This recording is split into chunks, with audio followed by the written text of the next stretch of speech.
একটা সাধারণ রান্না যদি একটু গুছিয়ে গাছিয়ে রান্না করো না, দেখবে ওটা অসাধারণ হয়ে ওঠে। আজকে আমি তোমাদের সাথে শেয়ার করছি চটপটা কুমড়ো ভাজা, মানে বলতে পারো টক ঝাল মিষ্টি কুমড়ো ভাজা। এটা করতে আমার কী কী লাগছে দেখে নাও। এখানে আমি শুকনো লঙ্কা নিয়ে নিয়েছি একটা তেজপাতা, মৌরি নিয়ে নিয়েছি, জিরে নিয়ে নিয়েছি, মেথি নিয়ে নিয়েছি, আর কালো জিরে নিয়ে নিয়েছি। এগুলো আমি হাফ চামচ মতো নিয়ে নিয়েছি, মানে ছোটো চামচের হাফ চামচ। এবার দেখো এখানে আমি কুমড়োগুলো কেটে নিয়েছি। এইভাবে কুমড়োগুলো কেটেছি, খুব বড় করিনি, খুব ছোটো করিনি, মাঝারি সাইজ। কড়াইতে তেল দিয়ে দিলাম। আমি এখানে সর্ষের তেলেই রান্নাটা করব। সর্ষের তেল করলে কিন্তু রান্নাটা ভালো হয়। আর যেগুলো দেখিয়েছিলাম ওগুলো আমি ফোড়নে দিয়ে দিলাম, মানে তেজপাতা, জিরে, শুকনো লঙ্কা, ওইগুলো আর কি, মেথি, মৌরি, কালো জিরে, এমনি জিরে। এবার আমি একটু রসুন কুচি দিয়ে দিলাম। ফোড়নটা একটু 2-3 মিনিট নাড়াচাড়া করে রসুন কুচিটা দিয়ে দিলাম। দেওয়ার পর একটু 2-3 মিনিট নাড়াচাড়া করেই আমি কুমড়োগুলো দিয়ে দেবো। গ্যাসের আঁচটা কিন্তু মাঝারি করে রাখবো। কুমড়োগুলো দিয়ে আমি বেশ ভালো করে নাড়াচাড়া করে নেব, মানে একটু ভাজা ভাজা করে নেব।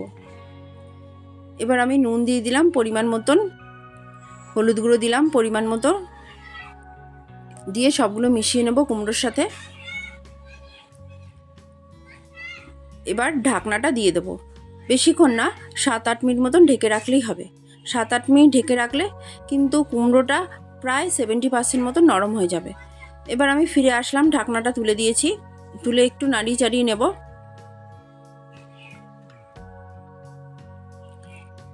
নাড়ানো হয়ে গেলে আমার, এবার আমি ধনের গুঁড়ো দিয়ে দিলাম, হাফ চামচ মতন ধনের গুঁড়ো দেবো। আর দেবো কাশ্মীরি লঙ্কার গুঁড়ো কালারের জন্য। তোমরা যদি না চাও নাও দিতে পারো, দিলে কিন্তু কালারটা সুন্দর আসে। আর দিলাম হিং, বেশি না, 1 চিমটে মতন হিং দিয়েছি। দিয়ে খুব ভালো করে মিশিয়ে নেব। তোমরা এটা বাড়িতে রান্না করে খাবে, খেতে কিন্তু খুব সুন্দর হয়। আর তোমাদের যদি ভালো লাগে লাইক করবে, সাবস্ক্রাইব করবে।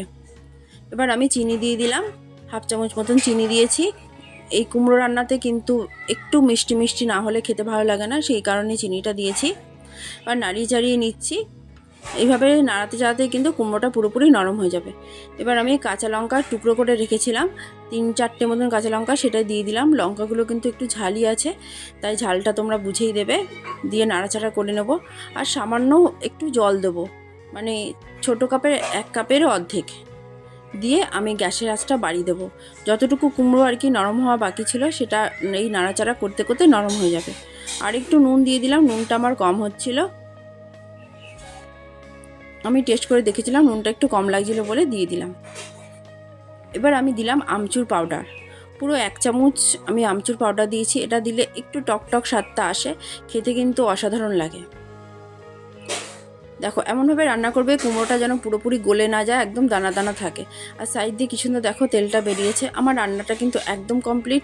তোমরা কিন্তু অবশ্যই এইভাবে বাড়িতে রান্না করে খাবে, খেতে কিন্তু খুব ভালো লাগে। চলো এবার সার্ভ করার পালা। সার্ভ করে তোমাদের দেখাচ্ছি। দেখো এটা তোমাদের জন্য রইলো। বাই, টাটা, সবাই ভালো থাকবে।